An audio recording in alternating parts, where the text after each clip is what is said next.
안녕하세요. 이재범 목사입니다. 4월 둘째 주 가정예배 오신 여러분 환영하고 축복합니다. 오늘은 베델의 하나님을 만나다라는 제목으로 은혜를 좀 나누고자 합니다. 우리 먼저 찬송가 524장 갈 길을 밝히 보이시니 함께 찬양하겠습니다.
오늘 우리 가정에 주시는 하나님의 말씀은 창세기 35장 1절로부터 15절 말씀입니다.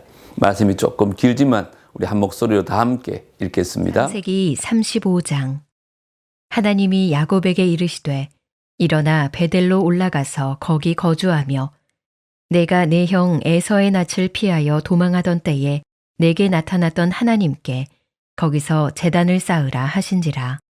야곱이 이에 자기 집안 사람과 자기와 함께한 모든 자에게 이르되 너희 중에 있는 이방 신상들을 버리고 자신을 정결하게 하고 너희들의 의복을 바꾸어 입으라. 우리가 일어나 베델로 올라가자.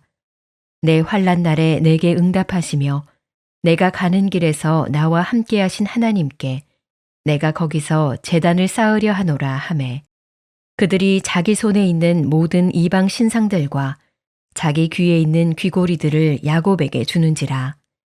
야곱이 그것들을 세겜 근처 상수리 나무 아래에 묻고 그들이 떠났으나 하나님이 그 사면 고울들로 크게 두려워하게 하셨으므로 야곱의 아들들을 추격하는 자가 없었더라.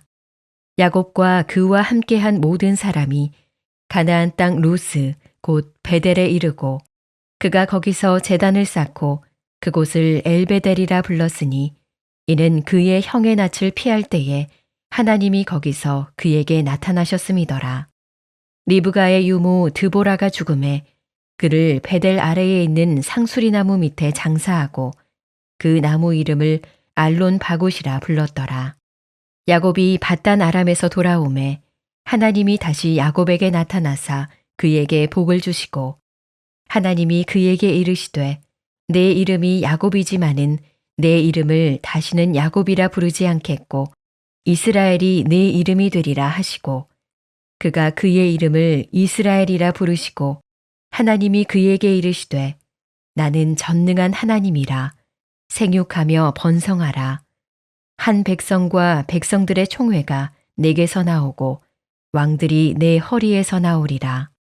내가 아브라함과 이삭에게 준 땅을 내게 주고 내가 내 후손에게도 그 땅을 주리라 하시고 하나님이 그와 말씀하시던 곳에서 그를 떠나 올라가시는지라. 야곱이 하나님이 자기와 말씀하시던 곳에 기둥 곧 돌기둥을 세우고 그 위에 전제물을 붓고 또 그 위에 기름을 붓고 하나님이 자기와 말씀하시던 곳의 이름을 베델이라 불렀더라. 본문은 야곱이 베델로 돌아가 하나님과의 언약을 재확인하고 가족과 함께 하나님께 예배 드리는 이야기를 다루고 있습니다. 야곱은 가족과 일행에게 너희 중에 있는 이방 신상을 버리고 자신을 정결하게 하고 너희들의 의복을 바꾸어 입으라고 명령합니다.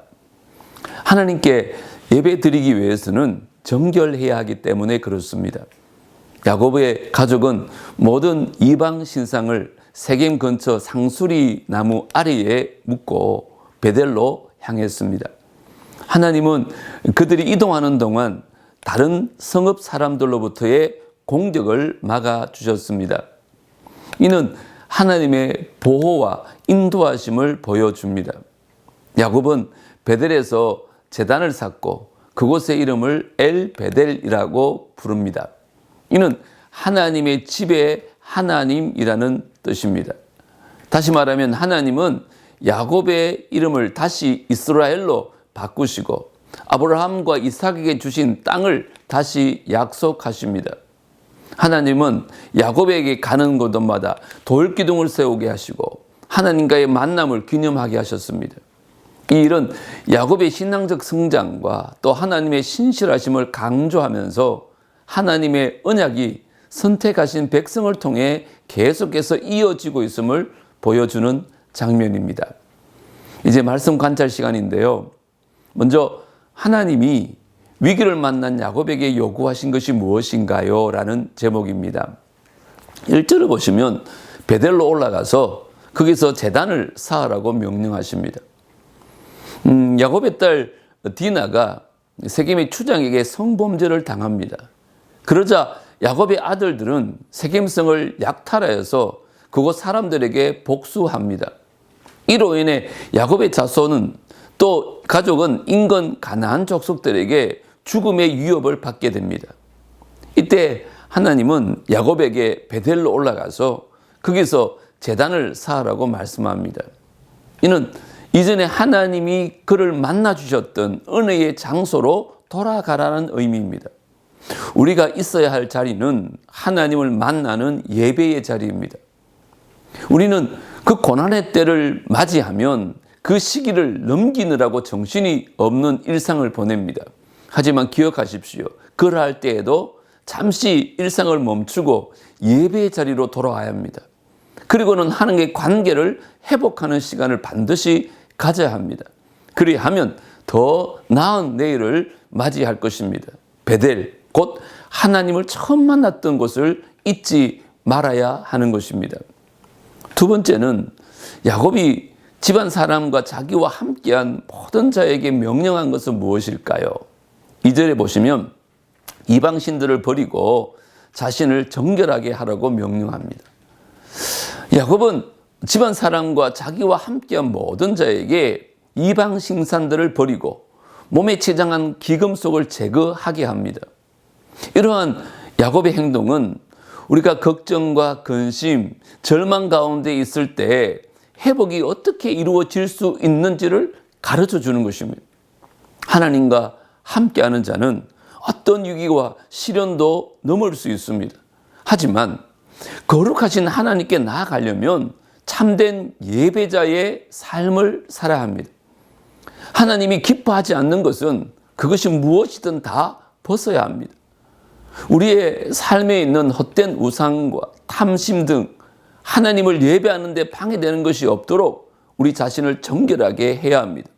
그리할 때 하나님이 쓰러진 우리를 다시 일으켜 세우실 것이고 앞으로 나아갈 수 있도록 새 힘과 회복의 은혜를 주실 줄 믿습니다. 이제 말씀 적용 시간입니다. 오늘도 주보에 나와 있는 두 가지 문제를 가지고 각자의 생각들을 나누는 시간을 가지려고 합니다. 먼저 내가 예수님을 처음 믿게 된 계기가 무엇이었는지 가족들과 함께 나눠보십시오. 두 번째는 내가 돌아가야 할 뿐 아니라 그 베델, 곧 예배의 자리는 어디인지, 그리고 그곳에서 회복해야 될 것은 무엇인지를 가족들과 함께 좀 나눠보십시오. 이제 인도자와 함께 나눔을 하시고 대표자가 주보에 따라 마무리 기도하시고 주기도문으로 예배를 마치시면 되겠습니다. 오늘도 은혜로운 시간 되시기를 축복합니다. 다음 주에 뵙겠습니다.